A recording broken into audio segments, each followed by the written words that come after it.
오늘은 하나님 배우기라는 주제로 말씀을 같이 나누려고 합니다. 하나님에 대하여서 배우는 것이 아니라 하나님 자신을 우리가 좀 알아가고 신앙하는 그 제목이에요.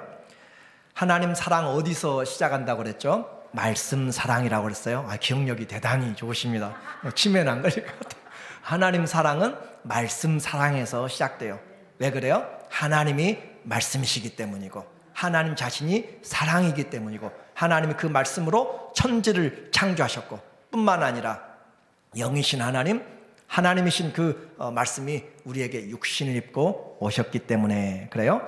그래서 기록된 말씀은 단순히 우리에게 철학이나 교양, 세상 살아가는 지식의 그런 책이 아니라 성령 하나님의 감동으로 된 것입니다. 살았고 운동력이 있습니다. 그래서 이 말씀을 들으면 이 말씀이 우리를 위경에서 건져내고 이 말씀이 창조의 능력이 있고 이 말씀이 우리의 삶을 변화시키며 좌우에 날이 선 어떤 예리한 수술칼보다도 예리하여서 우리의 죄와 허물들을 벗겨내고 오직 하나님의 뜻으로 세워나가는 성령의 검, 말씀의 검이 될 줄로 믿습니다. 그래서 하나님의 말씀을 잘 보면 우리는 우상 숭배로 빠지지 않고 하나님의 말씀을 거울을 잘 보면 우리의 삶의 모습들을 잘 살펴보고 올바른 주의 말씀은 내 발의 등이요 내 길의 빛이 되므로 주의 말씀을 따라서 가게 됩니다. 그러므로 하나님은 주님을 사랑하는 자는 말씀을 사랑한다라고 했어요.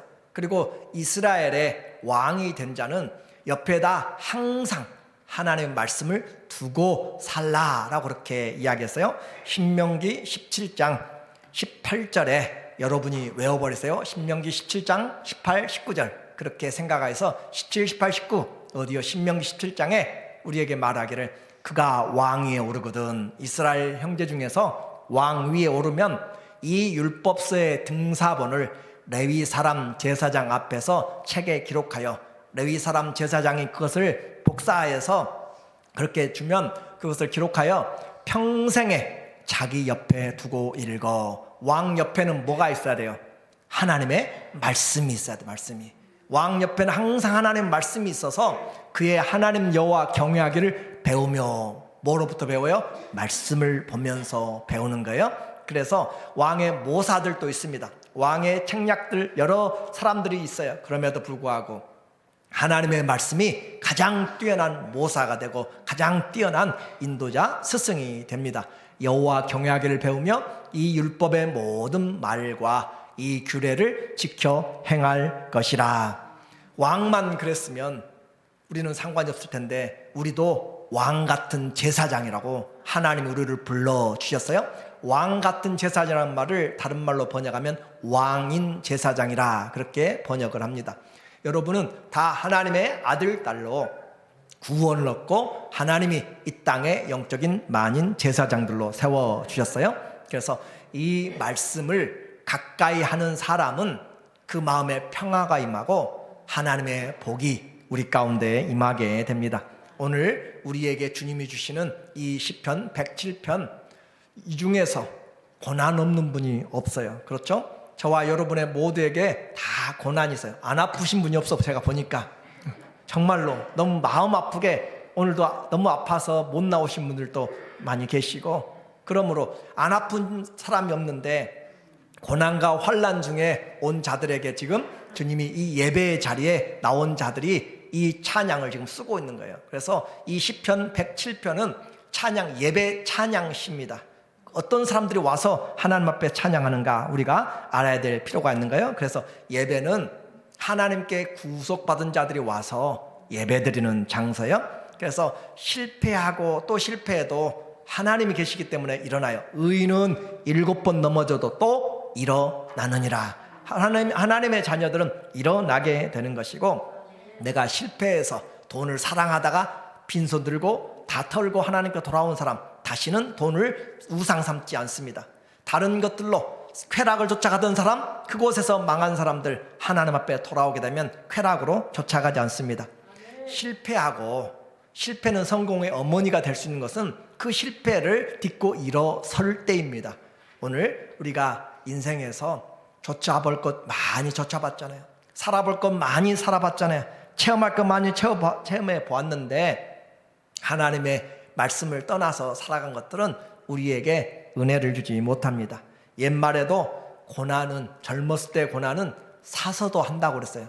고생시키려고 하는 것이 아니라 인생의 가치를 알게 하기 위한 것이죠. 지나가는 인생 헛되게 살지 말라라고 하는 그런 의미예요. 그래서 우리의 힘으로 살아가지 않고 정말 진지하게 잘 살아갈 수 있도록 오늘 시편 107편이 바로 그 말씀을 지금 하고 싶은 거예요. 고난의 인생에서 하나님을 배운 사람들입니다. 고난의 한가운데서 하나님이 어떻게 나를 건져냈는지를 배운 사람들은 그 하나님을 떠나지 않습니다. 고난의 인생에서. 그래서 1절부터 보니까 그들이 모여서 하나님 앞에 모였을 때 제사장이 읽어요.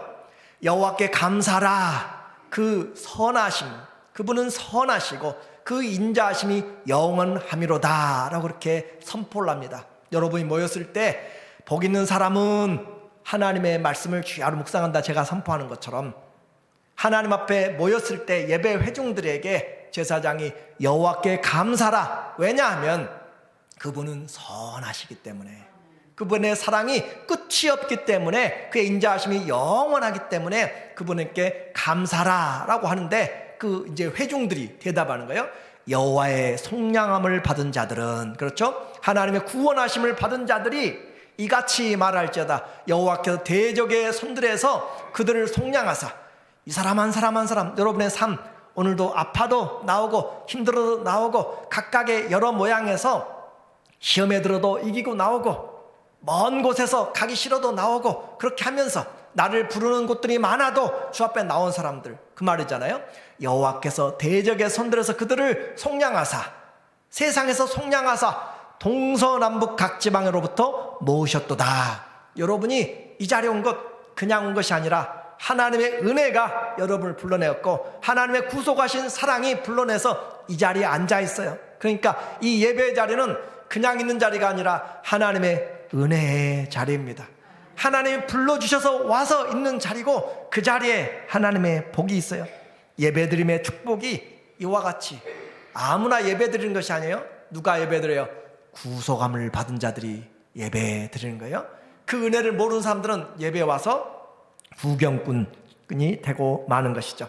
하나님이 우리의 많은 슬픔 중에서 구원하여 주셔서 우리가 이 자리에 와서 하나님의 도우심을 바라고 우리의 연약함 가운데서 주님을 바라고 나와서 주께 구속함을 받기를 원하는 사람들, 그래서 이 예배의 자리에는 눈물이 있는 것이고 이 예배의 자리에는 감사가 있는 것이고 이 예배의 자리에 기도가 있는 것이고 이 예배의 자리에 찬송이 있는 자리고 이 예배가 우리의 삶을 바꾸는 자리예요. 그냥 가볍게 드리지 말고 하나님 오늘도 이 예배 자리 동서남북에서 한 주간 동안은 여러 일들, 사고와 아픔과 또 관계와 힘들어진 것들을 여러 가운데서 이 자리에 왔습니다. 하나님의 은혜를 바라보고 사단의 손에서 어둠의 일에서 생명의 위기를 건져내고 오늘 이 자리에 나와 있는 사람들이죠. 그러므로 우리의 예배는 하나님께 감사가 그리고 하나님 앞에 간구가 있는 것이에요. 오늘 시편 107편은 그 하나님을 경험으로 배우기를 원합니다. 그 하나님 시편 107편의 구조를 잠깐 보게 되면 이 시편에서는 43절까지 있는데 네 가지의 환경을 우리에게 이야기하고 있어요. 그래서 네 가지의 인생의 환경, 예를 들어서 이야기한 것입니다. 사막의 환경, 사막 광야에 먹을 것도 모든 환경이 다 부족합니다. 사막에는 모든 필수품들이 다 물부터 부족한 광야의 삶이에요. 또 어떤 환경이에요? 감옥에 갇혀있는 것, 감옥에 갇혀있는 그 삶, 모든 자유가 박탈된 것이고 가고 싶어도 가지 못하고 내가 원하는 것 할 수가 없는 그런 감옥 같은 인생, 그 삶에서 하나님 앞에 나오는 것이고, 그리고 질병과 연약함에서 죽음의 문턱까지 가서 입맛을 잃어버리고 먹을 입맛이 없어서 어떻게 하지를 못하고 하는 그런 죽음의 앞에 있는 질병 가운데서 하나님 앞에 지금 이 찬송을 하고 있는 것이고, 또 하나 선원들이 바다 어둠의 캄캄한 밤에 풍랑이 광풍이 몰아치는 그곳에서 죽음의 위치를 넘나들면서 하나님 앞에 나온 그 내용들을 지금 4가지의 인생의 환경을 가지고 우리에게 이야기하고 있습니다. 여러분은 어디에 속해 있는가요? 여러분의 인생에서 나는 정말 지옥 같은 인생일 수 있고, 나는 정말 너무너무 힘들고 어려운 그런 갇혀있는 것, 내 힘으로 어떻게 할 바를 알지 못하고 모든 것이 부족한 상황일 수도 있습니다. 그럴 때 우리에게 어떻게 이 시편을 이야기하고 있는가? 그런 환경에서 고난과 고통 중에서 부르짖으니 그랬어요. 고난과 고통 다 있어요. 그런데 세상 사람들은 자기 부르짖긴 부르짖는데 하나님께가 아니라 자기가 세워놓은 우상에게, 자기 방법으로 사람들에게 부르짖어요. 그러나 우리는 천지를 만드신 하나님께 부르짖습니다. 우리를 사랑하시는 선하시고 그 인자하심이 영원하신 그 하나님께 부르짖습니다. 그래서 6절, 13절, 19절, 28절 각 환경마다 하나님 앞에 고난과 고통 중에서 부르짖음에 하나님이 구원하시고, 그 구원으로 인하여서 3번째 하는 것들이 있어요. 구원의 기적과 하나님을 찬양합니다 라고 그렇게 8절, 15절, 21절, 31절에 반복하여서 우리에게 하나님의 행하신 기적들과 그 은혜를 하나님 앞에 찬양합니다. 자, 이제 시편 107편을 여러분이 이해를 어느 정도 하게 돼요. 인생의 어려운 문제들이 다 있는데 믿음은 그 환경 가운데서 하나님께 기도하는 것이고, 그 기도하는 가운데 하나님이 들어주심으로 그냥 이제 병 나았네, 이제 해방되었네 끝나는 것이 아니라 그 행하신 일들을, 그 기적들을 하나님 내가 찬양합니다 라고 그렇게 하나님께 나오는 거예요. 첫 번째 고난을 보도록 하겠습니다. 4절에 보니까 모여있는 자들에게 지금 이야기하고 있어요. 인생 광야 사막입니다. 그들이 광야 사막길에서 방황하며 거주할 성읍을 찾지 못하고, 사막에서 거할 성을 찾지 못하고 할 때 그것은 정말 두려움이고 죽음의 위험이 있는 것이죠. 추위와 더위에 노출되는 것이고, 각양의 그런 모든 악한 그런 환경에 놓여 있는 것, 목이 줄이고 목이 말라 그들의 영혼이 그들 안에서 피곤하였도다.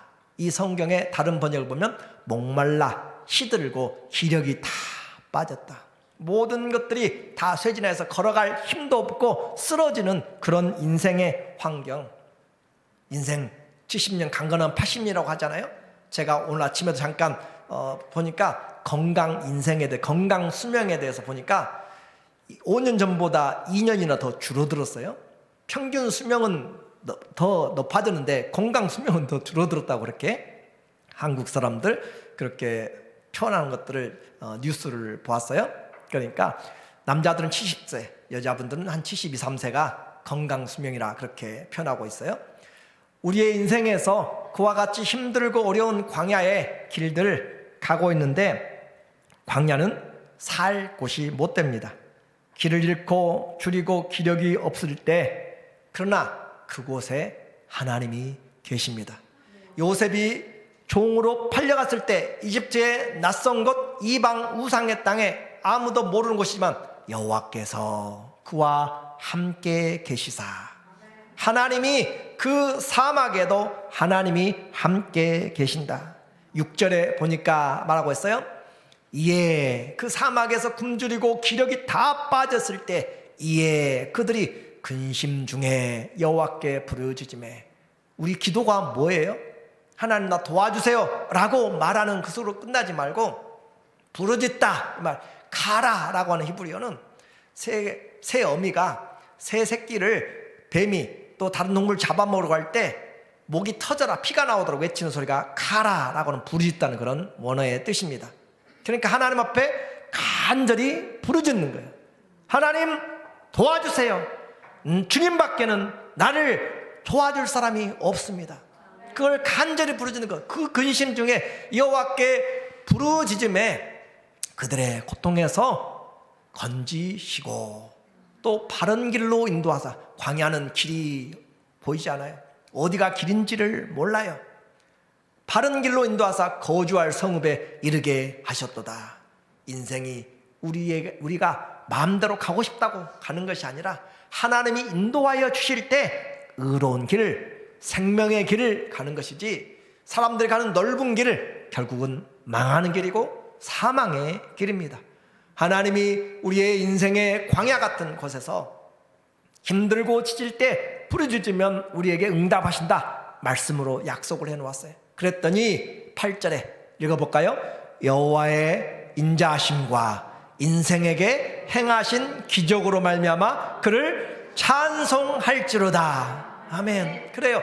우리에게 그 여호와의 인자하심, 헤세드의 그 사랑, 충성된 사랑, 하나님 우리에게 충성 안 해도 돼요. 그런데 하나님의 그 충실하신 사랑으로 인생에 행하신 그 기적으로 말미암아 그분을 찬송할지로다. 찬송도 하나님을 아는 사람이 찬송할 수 있어요. 가수들 노래 잘한다고 찬양입니까? 아니잖아요. 그렇죠? 우리에게 찬송도 내가 하나님을 알 때, 그 은혜를 깨달을 때 새 은혜가 되는 것이고 찬송이 되는 것이고, 우리에게 드려지는 이것, 오늘 우리 주님이 예비하신 삶, 오늘 먹고 사는 것 내 힘이 아니라 하나님이 주신 은혜의 힘으로 살아가고 있는 거예요. 말씀드립니다. 고난의 광야 같은 길을 내가 걷고 있거든. 지치고 힘들 때 하나님 주의 도우심을 구합니다. 정말 아무도 도울 수 없을 때 하나님 앞에 여러분의 골방을 만들지, 교회 내 집은 하나님의 자녀들 만미 기도하는 집이라 와서 부르짖든지 하나님 앞에 기도함으로 주의 구원하심의 기적을 하여 하나님을 찬양하기를 주의 이름으로 축원합니다. 두 번째, 인생의 모습, 감옥에 갇혀있는 사람들 10절에 보니까 사람이 흑암과 사망의 그늘에 앉으며 곤고와 쇠사슬에 매임은 갇혀보면 얼마나 답답한지 알아요. 우리는 이제 시간이 지나가면 내가 돌아다니던 그 모든 것들이 끊어지고 안에서 밖만 봐야 되는 그런 환경도 될지 모릅니다. 사람이 흑암 가운데 갇혀 있어요. 사망의 그늘에 앉아 있어요. 왜 그래요? 죄 때문에 그렇습니다. 그리고 곤고예요. 곤고라는 것은 사방이 가로막혀서 옴짝달싹을 못하는 그 감옥을 말하는 거예요. 거기에 감옥에 매였을 뿐만 아니라 묶였을 뿐만 아니라 쇠사슬에 묶여 있다라고 하는 거예요. 쇠사슬에. 그리고 과거의 감옥은 이 흑암이라고 하는 것은 구덩이도 말합니다. 그 구덩이에 깊은 구덩이, 밖이 보이지 않습니다. 또 밑에는 진흙 있는 곳들도 많이 있습니다. 그곳에서 하나님 앞에 부르짖지 않을 상황들이죠. 인생에 꽉 막힌 그런 환경들, 쇠사슬에 묶여서 아무것도 보이지 않고 제대로 갈 수도 없는 그런 환경들, 생각만 해도 감옥도요 수준이 있어. 수준이 지상에 있는 감옥은 그래도 괜찮아요. 힘들어도. 그렇죠? 그런데 지하에 있는 감옥, 그 깊이로 들어가면 아무리 봐도 보이지 않습니다. 그 깜깜한 곳에서 그것뿐만 아니라 쇠사슬에 묶여있는 그런 모습, 이것은 우리의 영적인 상태를 표현할 수도 있고 삶의 공고함에 대한 비유예요. 그런데 그와 같이 된 이유가 뭐예요? 하나님의 말씀을 거역하며 지존자의 뜻을 멸시함이라. 이건 대표적인 것을 지금 말하는 거예요. 환경들이 힘들고 어려울 때 그들에게 주어진 것이, 그러므로 그가 고통을 주어 그들의 마음을 겸손하게 하셨으니 그들이 엎드러져도 돕는 자가 없었도다. 이것은 그들이 포로된 생활도 이야기를 하고 있고 인생의 어려움도 함께 표현하고 있습니다. 그런데 이와 같이 하나님이 심판하셨지만 그러나 도와주시는 분도 하나님이세요. 13절에 보니까 구원의 방법이 나와요. 이에 그들이 그 환난 중에, 그래요, 환난 중에, 가장 힘들고 어려운 환난 중에 여호와께서 부르짖음에 그들의 고통에서 구원하시되, 부르짖음에 하나님이 구원하여 주셨다. 우리 하나님 구원의 하나님입니다. 그 구원의 하나님께서 흑암과 사망의 그늘에서 인도하여 내시고 여호와께서 빛을 비추어서 우리에게, 포로된 자에게 자유를, 억누른 자에게 하나님이 풀어주셔서 해방의 희년의 은혜를 주신 것처럼 여호와의 성령이 내게 임하여서 우리에게 빛을 주신 것이죠. 그들의 얽어맨 줄을 끊으셨도다. 깊은 수렁에서 건져 올려서 15절에 여호와의 인자하심과 인생에 행하신 기적으로 말미암아 그를 찬송할지로다. 우리 인생의 삶에서 지치고 힘든 것으로 끝나는 것이 아니라 하나님 앞에 찬송한 데까지 나가야 우리의 삶이 올바르게 되어지게 됩니다. 그래서 죽음의 그늘에서 쇠사슬을 끊어내고 우리 힘으로 끊어낼 수 없어요. 이스라엘 민족이 바벨론의 포로로 끌려갔습니다. 그 바벨론, 그리스 역사가 헤로도투스의 기록들에 보면은 바벨론에는 성은 100개의 성문이 있습니다. 놋으로 만든 성문, 나무 튼튼한 것이 아니라 놋 성문이 100개가 있다고 그랬고, 그 놋 성문을 가로지른 쇠 빗장이 그렇게 있죠.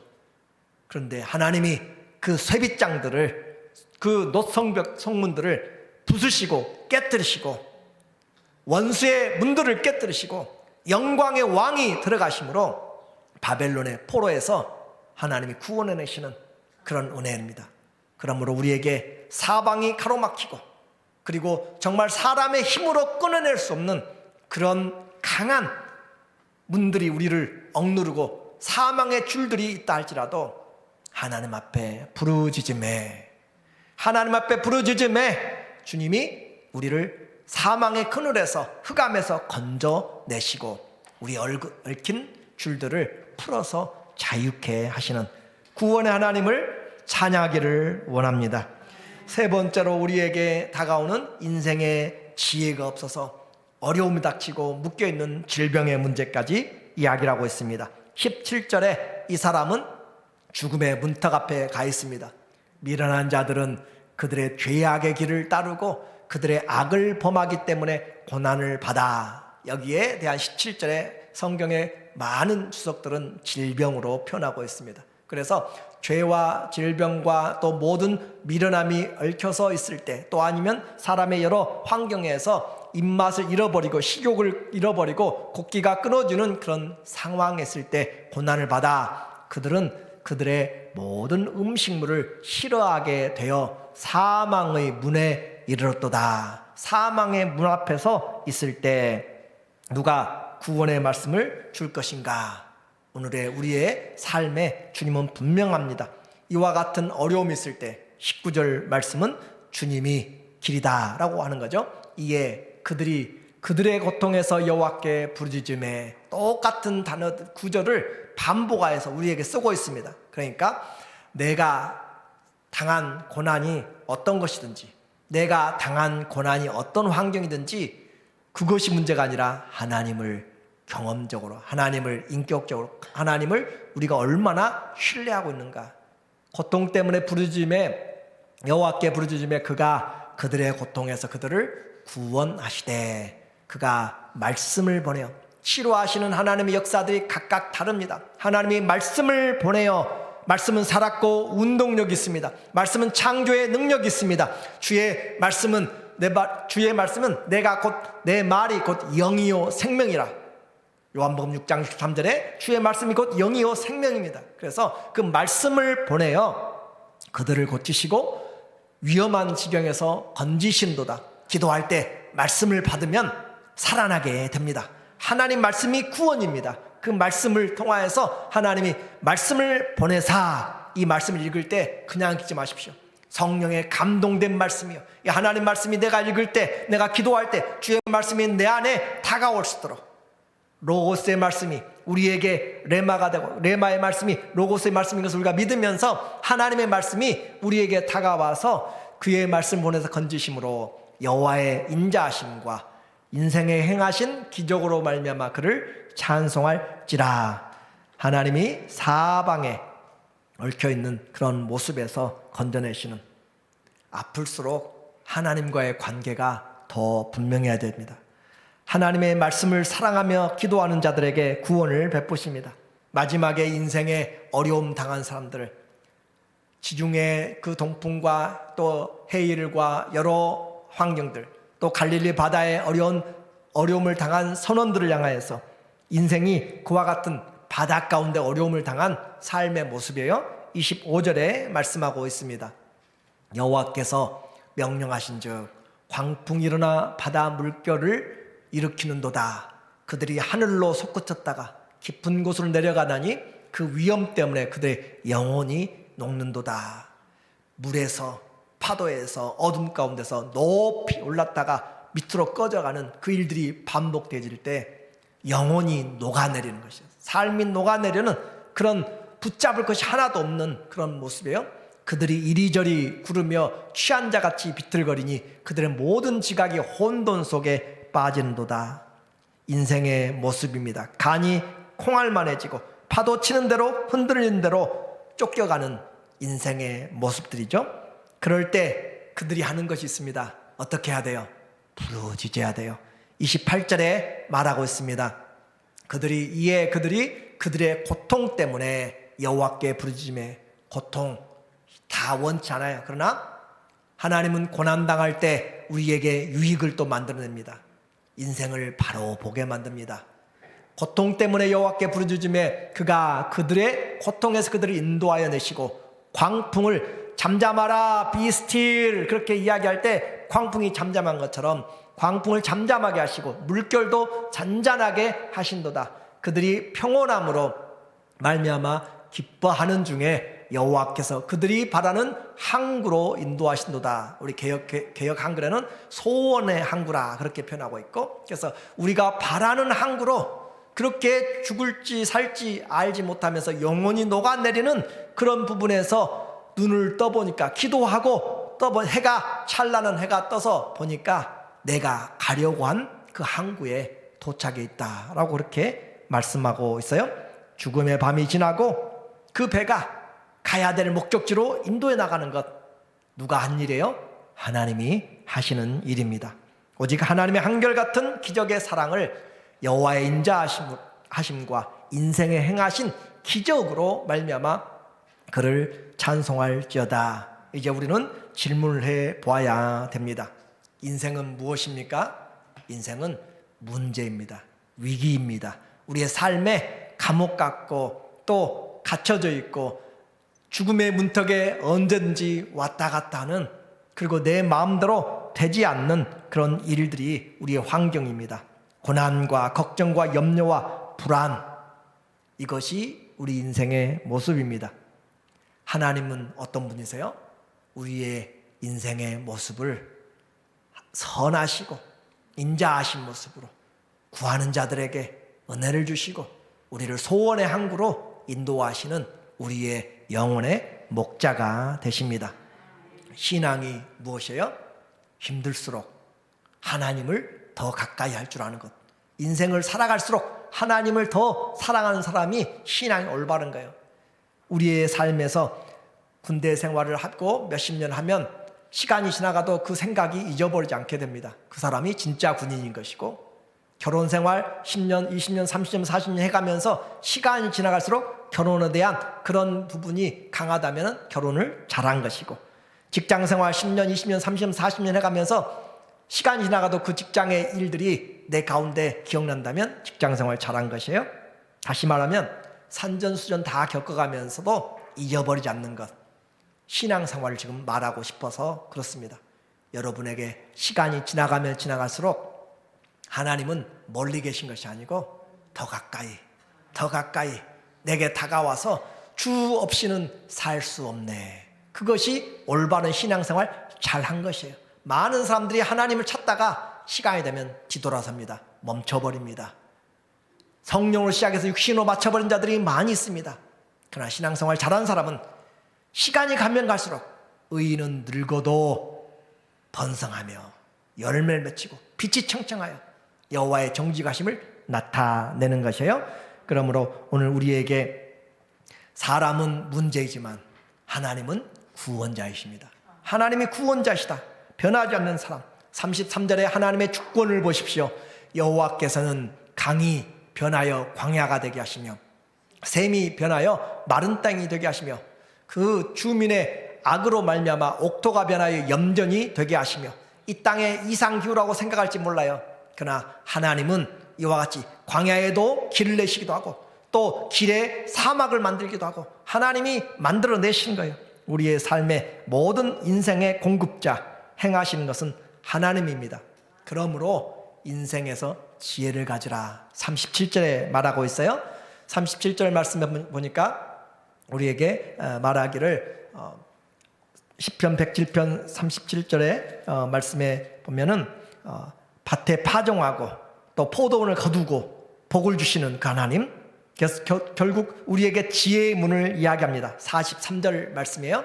43절에 지혜 있는 자들은 이러한 일들을 지켜보고, 하나님의 주권적인 것이죠.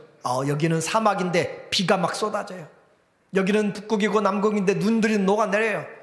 이곳에서는 아름다운 곳이었는데 소금이 염전이 생겨요. 이런 모든 환경들을, 재난을 보면서 어떻게 봐야 돼? 이런 모든 것들을 지켜보면서 이러한 일들을 지켜보고 여호와의 인자하심을 깨달으로다. 하나님이 일하고 계신다라고 한 것을 지혜롭게 보아야 된다라고 말씀하고 있습니다. 오늘 이제 결론으로 적용을 하고 마치도록 하겠습니다. 오늘 예배 드리는 것 그냥 되어진 것이 아니라 하나님의 은혜로 각 고난의 어려운 가운데서 주 앞에 불러내심을 입은 자들이 하나님의 은혜로 예배 드리는 거예요. 내가 이렇게 주님 앞에 예배 드리는 것, 그 예배를 알 때 하나님을 제대로 영광 돌리면서 섬길 수가 있습니다.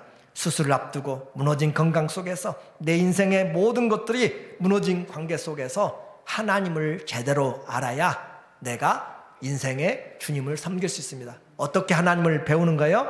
하나님 앞에서 배우는 것이 인생인데 예배를 통해서 배우는 거예요. 그래서 신명기 14장 23절에 내 하나님 여호와 앞 곧 여호와께서 그의 이름을 두시려고 택하신 곳에서, 하나님의 이름을 두려고 택하신 예루살렘 성전을 이야기해요. 그곳에서 내 곡식과 포도주와 기름에 포도 11조를 먹으며 또 내 소와 양의 처음 난 것을 먹고 내 하나님 여호와 경외하기를 항상 배울 것이며, 예배를 통하여서 하나님을 배우는 것이고, 그리고 말씀을 통해서 배워요. 읽었던 것들은 신명기 17장 19절에 평생에 자기 옆에 두고 읽어. 성경 그냥 장식품이 아닙니다. 내 삶을 바꾸는 것이고, 구원의 길이 말씀에서 나오는 것이고, 생명이 주의 말씀에서 나옵니다. 그의 하나님 여호와 경외하기를 배우며 이 율법의 말을 지켜라. 또 양육으로 배우게 됩니다. 부모와 교회로부터 신명기 31장 19절에 그러므로 이제 너희는 이 노래를 써서 이스라엘 자손들에게 가르쳐 그들의 입으로 부르게 하여 이 노래로 나를 위하여 이스라엘 자손들에게 증거가 되게 하라. 하나님 경외하기를 배우는 것, 우리가 가장 해야 될 것입니다. 인생의 고난에서 우리가 잊지 말아야 될 것, 하나님이 계십니다. 부르짖을 때 주님이 응답하십니다. 구원받고 고침받고 거기서 끝나지 않고 그 하나님이 행하신 기적들과 그 행하신 하나님의 사랑을 내가 찬송하리로다. 눈물 어린 예배 드리는 사람들 은혜 받지 않을 수가 없습니다. 하나님이 건져주시고 내 인생에 주님이 찾아와 주셔서 하나님 경외하기를 배우는 것보다 더 큰 축복이 없습니다. 우리가 맑은 정신이 있을 때, 기력이 있을 때 하나님 앞에 마음과 뜻과 힘을 다해서 그 하나님을 사랑함으로 하나님이 약속하신 주의 은혜의 구원과 그의 선하심과 인자하심이 우리 일평생에 주의 선하심과 인자하심이 따르기를 예수님의 이름으로 간절히 축원합니다. 아멘.